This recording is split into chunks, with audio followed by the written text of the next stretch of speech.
Imagina a alguien con 60 años, la mirada perdida en el horizonte, cargando con un peso indefinible en el pecho, un lamento silencioso por algo que elude las palabras. No se trata únicamente de las oportunidades perdidas o los caminos no tomados, sino de una sensación más insidiosa, como si la vida entera se hubiera deslizado bajo un sutil encantamiento, una promesa susurrada que jamás llegó a cumplirse del todo. Muchos lo achacan a decisiones equivocadas, a la mala fortuna, a circunstancias externas. Pero, ¿y si un filósofo del siglo XIX ya hubiera diseccionado con precisión quirúrgica la anatomía exacta de esta trampa universal?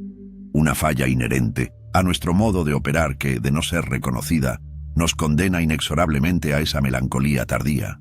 ¿Y si la clave para desmontarla, para liberarnos hoy mismo, estuviera oculta a plena vista, en sus palabras insistentes y a menudo incómodas?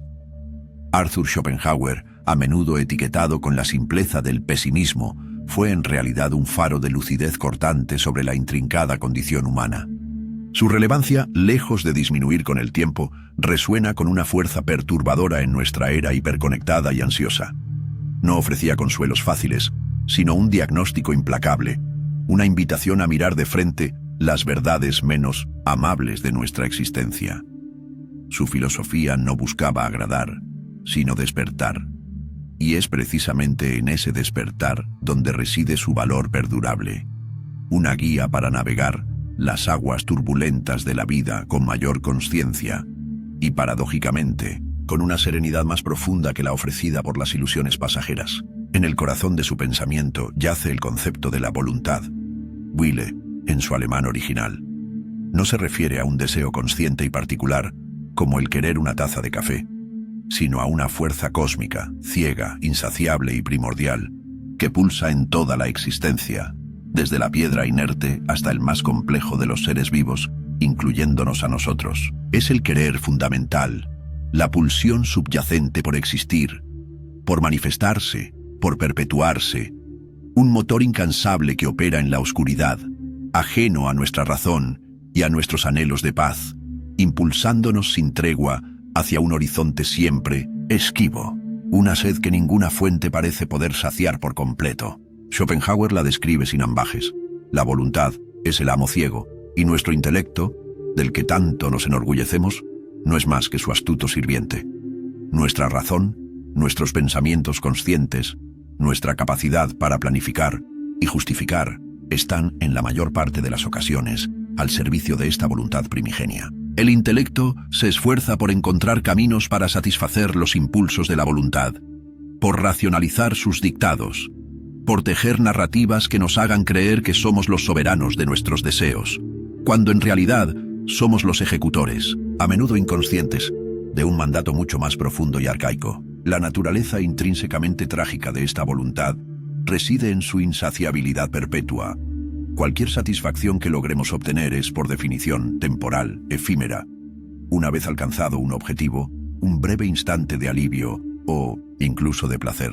La voluntad, tras una pausa momentánea, pronto genera un nuevo deseo, un nuevo querer, una nueva carencia. Schopenhauer ilustró esta dinámica con la célebre analogía del péndulo que oscila incesantemente entre el dolor, que es la manifestación del deseo insatisfecho, o la privación, y el tedio, ese vacío desolador que emerge cuando un deseo ha sido momentáneamente saciado y aún no ha surgido el siguiente. Esta voluntad todopoderosa se manifiesta en nosotros a través de un sinfín de formas. Nuestras ambiciones profesionales, el anhelo de reconocimiento social, la acumulación de posesiones materiales, la búsqueda incesante de placeres sensoriales, la necesidad de validación afectiva. Caemos en la ilusión de que somos los autores originales de estos deseos, que emanan de nuestra individualidad única.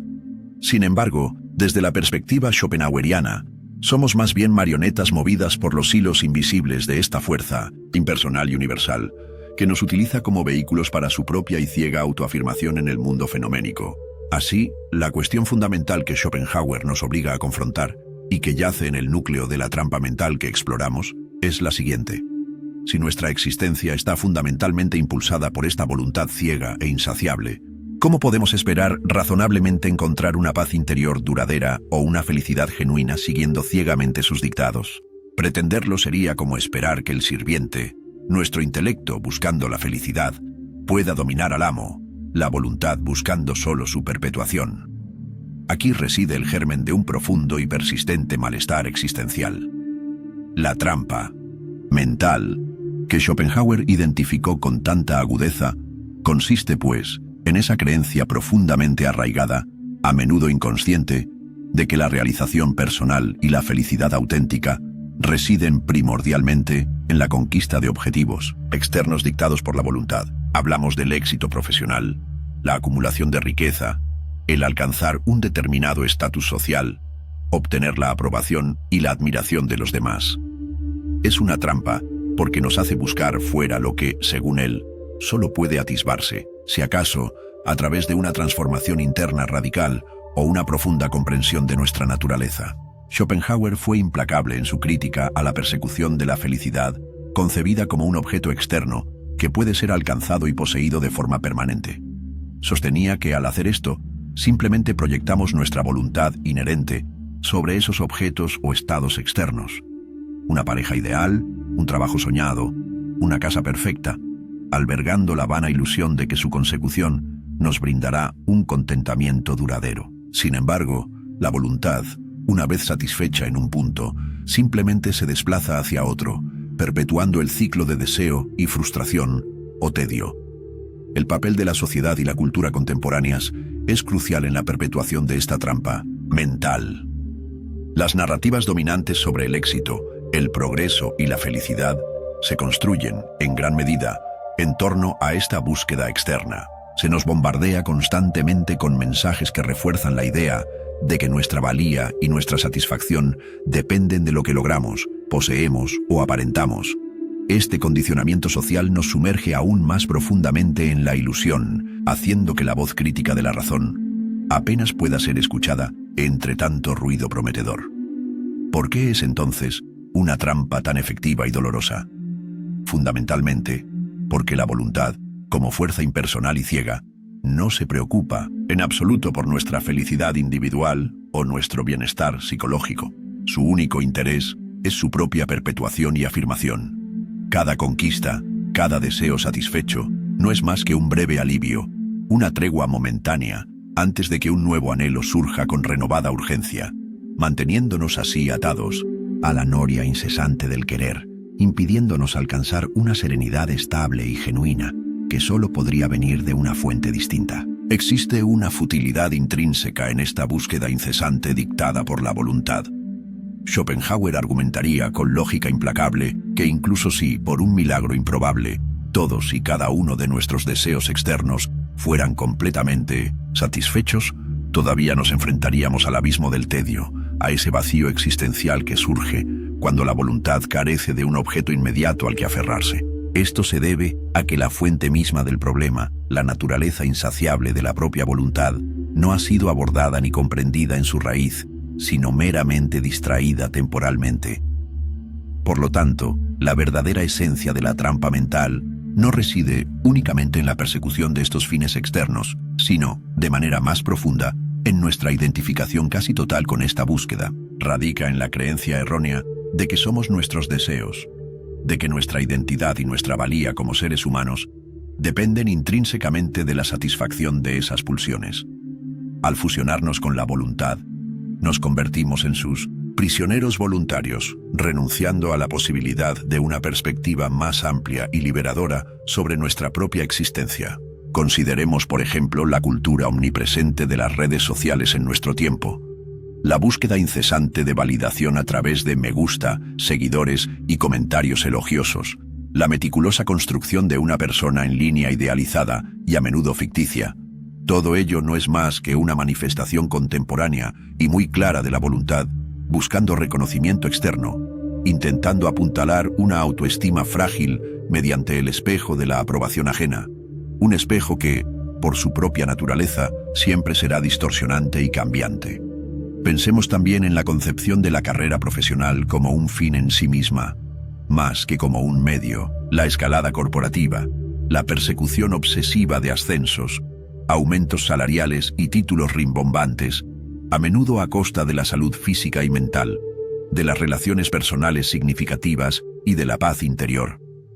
Se sigue adelante sin cuestionar el para qué fundamental de tanto esfuerzo, impulsados por una inercia que la voluntad aplaude, mientras el ser interior se marchita lentamente en la sombra de los logros externos.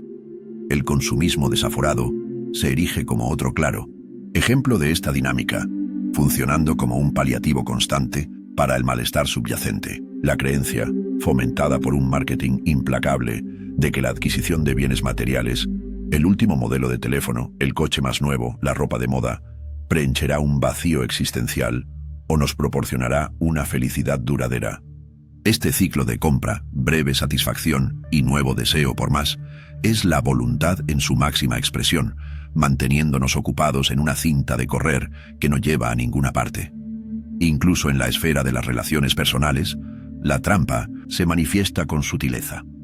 Buscar en la pareja, en los amigos o en la familia, la felicidad que no se encuentra en uno mismo, proyectando expectativas irreales y convirtiendo al otro en un mero instrumento para la satisfacción de nuestras propias carencias. Esta instrumentalización, impulsada por la voluntad de llenar un vacío, a menudo conduce a la dependencia emocional, a la frustración y al deterioro de los vínculos, en lugar de a la conexión auténtica y al crecimiento mutuo. ¿Y qué decir de la tiranía de la productividad y del estar siempre ocupado, tan valorada en nuestra sociedad moderna? El miedo cerval al ocio, al silencio, a la simple contemplación, momentos en los que, al no estar la voluntad distraída con tareas externas, podríamos vernos forzados a encarar su vacío inherente, su insatisfacción crónica. Preferimos el ajetreo constante, la agenda repleta, la ilusión de control y propósito, antes que el encuentro incómodo con la verdad de nuestra condición interna. Todos estos comportamientos, tan normalizados e incluso incentivados por nuestro entorno cultural, son, bajo la penetrante óptica schopenhaueriana, síntomas inequívocos de una profunda servidumbre a los dictados de la voluntad. Vivir de esta manera, sin una reflexión crítica, es como ir sembrando metódicamente las semillas de un futuro lamento, preparando el terreno fértil para ese despertar amargo, en el que la ilusión se desvanece y solo queda el peso de una vida vivida en vano, persiguiendo quimeras. La llegada a los 60 años, o a cualquier otra edad que sirva de hito para un balance vital, suele ser el momento en que la realidad comienza a imponerse con una claridad a menudo brutal.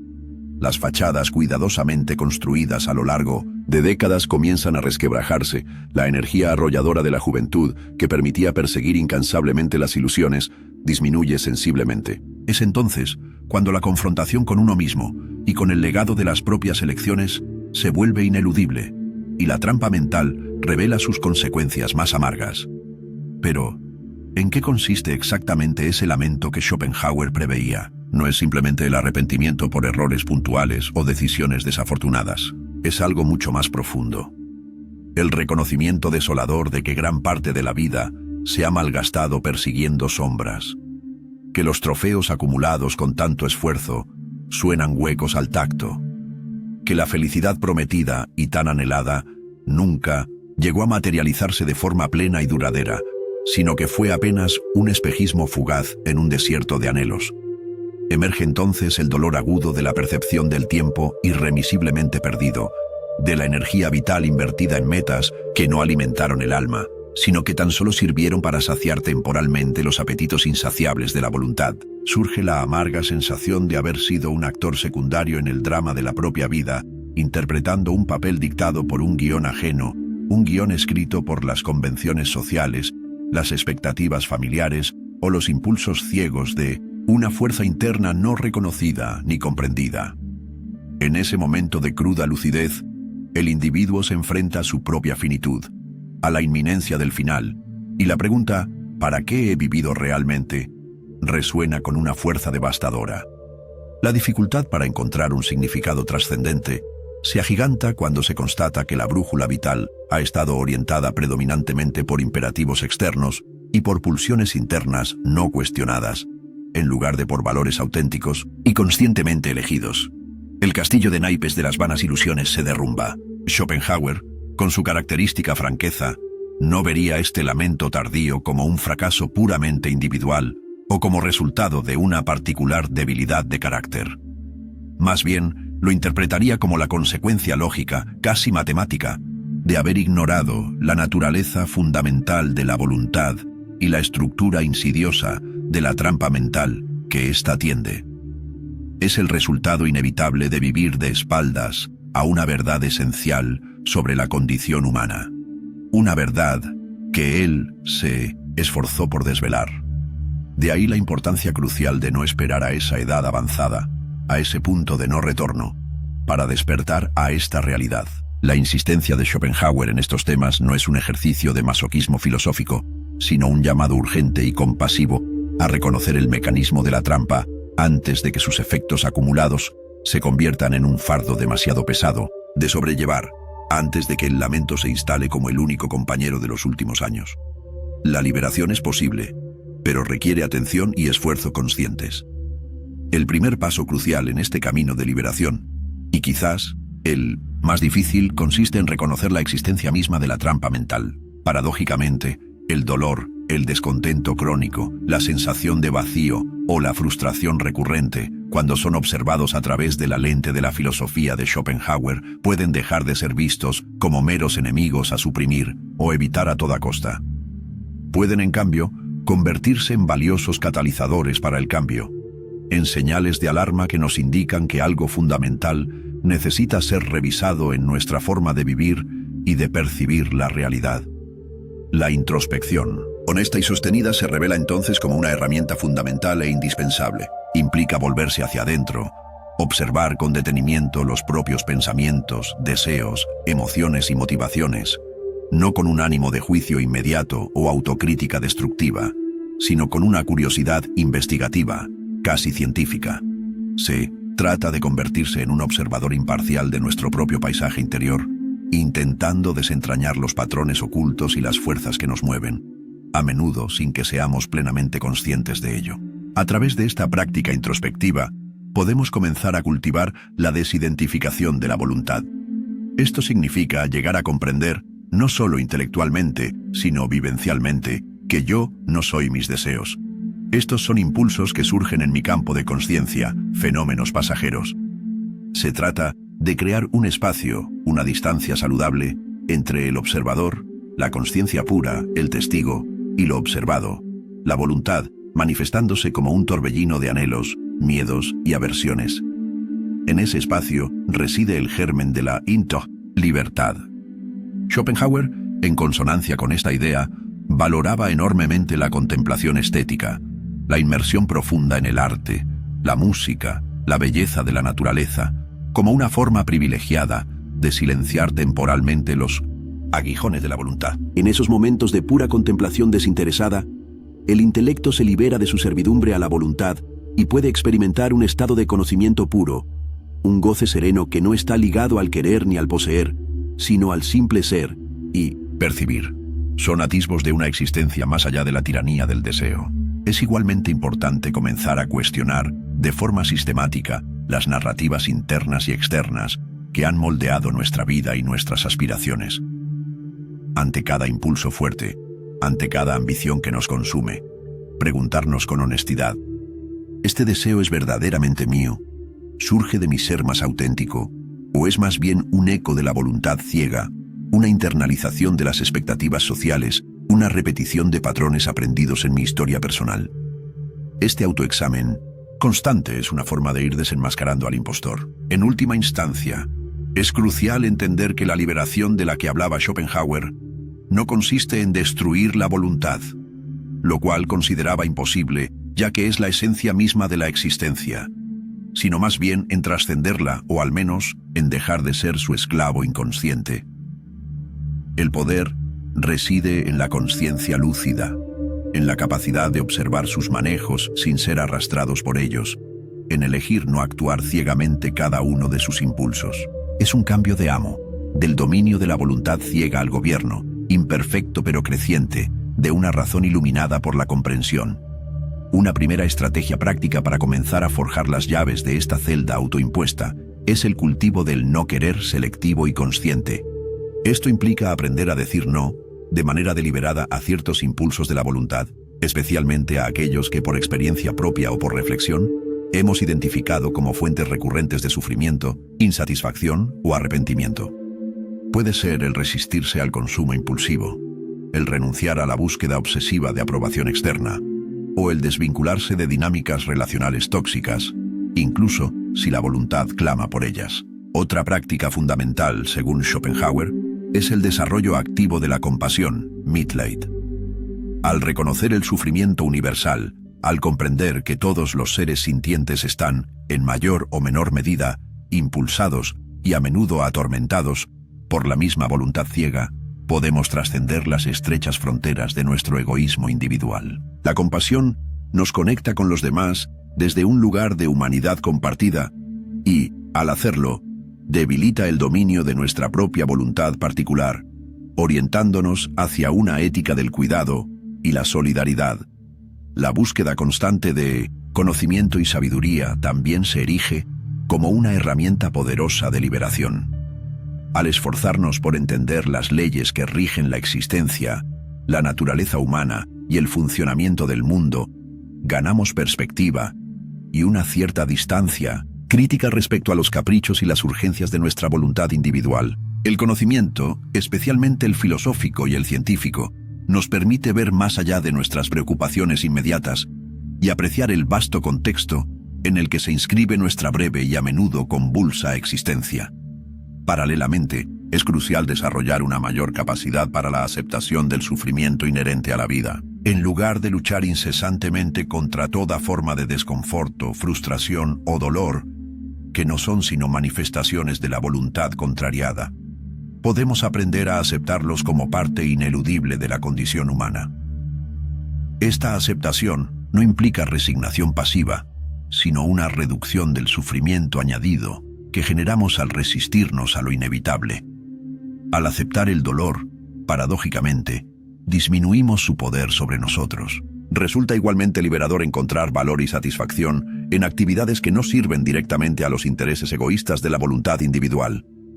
Esto puede incluir el ayudar a los otros de forma desinteresada, sin esperar recompensa ni reconocimiento.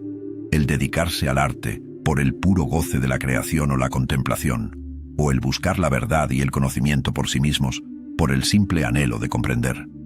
Estas actividades nos elevan por encima del plano del querer utilitario y nos conectan con dimensiones más trascendentes del ser. La célebre negación de la voluntad schopenhaueriana no debe entenderse necesariamente, para la mayoría de las personas, como un ascetismo extremo o una renuncia total al mundo, aunque esa fuera la vía que él consideraba más coherente. Para algunos, para el común de los mortales, puede interpretarse como una reorientación gradual pero firme de la energía vital. Pasar del querer ciego e impulsivo a un vivir más consciente, reflexivo y sereno. Y este proceso, insiste el filósofo, puede y debe comenzar hoy mismo, en el aquí y ahora de nuestra existencia cotidiana. La urgencia de esta acción liberadora no puede subestimarse. ¿Por qué posponerla? ¿Por qué seguir alimentando la trampa que nos conduce al lamento?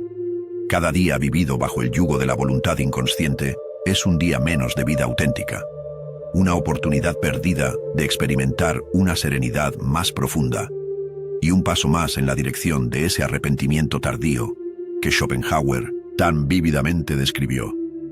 El momento de tomar las riendas, en la medida de lo posible, es siempre el presente, el único tiempo real del que disponemos. Los frutos de esta liberación gradual son múltiples y profundamente transformadores. Entre ellos se cuentan una mayor paz interior, una creciente claridad mental, una notable resiliencia ante las adversidades inevitables de la vida y una capacidad renovada para disfrutar del momento presente, sin la angustia constante por el futuro o el peso asfixiante del pasado. Es aprender a habitar la propia vida con una ligereza y una gratitud que antes parecían inalcanzables, atrapados como estábamos en la rueda del deseo. Vivir de esta manera implica también la posibilidad de encontrar y cultivar un propósito que trascienda los dictados miopes y egoístas de la voluntad individual. Una vida orientada por valores más profundos como la compasión, la búsqueda de la verdad, la contribución al bienestar de otros o la simple apreciación de la belleza, adquiere un sentido que va más allá de la mera supervivencia o la acumulación de bienes y experiencias. Es una vida que, al final, puede ser recordada no con lamento, sino con una serena satisfacción. Nuestra relación con el fracaso y el éxito, tal como los define la sociedad, también experimenta una transformación radical. Se produce un saludable desapego de los resultados externos, encontrando una satisfacción más genuina en el proceso mismo, en la integridad de nuestras acciones, en la coherencia entre nuestros valores y nuestra conducta, independientemente de si alcanzamos o no las metas que la voluntad o el mundo nos imponen. La valía personal deja de depender de los vaivenes de la fortuna externa. Esta lucidez individual, esta liberación interior, no se queda confinada en el ámbito privado, sino que puede irradiar beneficiosamente hacia nuestras relaciones y, en última instancia, hacia la sociedad en su conjunto. Al interactuar con los demás desde un lugar de menor necesidad, de menor proyección de nuestras propias carencias, fomentamos conexiones más auténticas, más empáticas y menos basadas en la manipulación inconsciente o en la búsqueda de validación. Contribuimos, así sea modestamente, a un mundo un poco menos impulsado por la ceguera de la voluntad. Así, reafirmamos que la filosofía de Arthur Schopenhauer, aunque a primera vista pueda parecer sombría o excesivamente pesimista, ofrece, en realidad, un camino paradójicamente luminoso hacia una forma de libertad y contentamiento que no depende de las fluctuaciones de la suerte externa ni de las exigencias caprichosas de la voluntad. Es una invitación a una vida examinada, a una existencia más consciente y, en última instancia, más profundamente humana, rescatada de la trampa que él tan insistentemente nos señaló. Hemos desentrañado la trampa mental que Schopenhauer insistió en señalar. Esa servidumbre a una voluntad insaciable que nos promete la felicidad a través de conquistas externas, pero que solo nos entrega un ciclo interminable de deseo y tedio, culminando a menudo en ese amargo lamento a los 60 o antes. La liberación, nos asegura el filósofo, no es una utopía lejana, sino una posibilidad que comienza hoy, con la valentía de mirar hacia adentro, de reconocer y desmantelar este mecanismo insidioso. Te invito a reflexionar. ¿En qué áreas concretas de tu vida sientes hoy las cadenas invisibles de esta voluntad imperiosa? ¿Qué pequeño paso podrías dar para empezar a aflojarlas? Comparte tus percepciones y reflexiones en los comentarios. Este diálogo nos enriquece a todos. Y si este mensaje ha resonado contigo, si anhelas profundizar en estas sendas filosóficas que buscan no el consuelo fácil, sino la verdad que, aunque a veces duela, es la única que verdaderamente libera, te animo a suscribirte al canal para no perderte futuras exploraciones. Juntos podemos seguir aprendiendo a vivir con mayor sabiduría y autenticidad.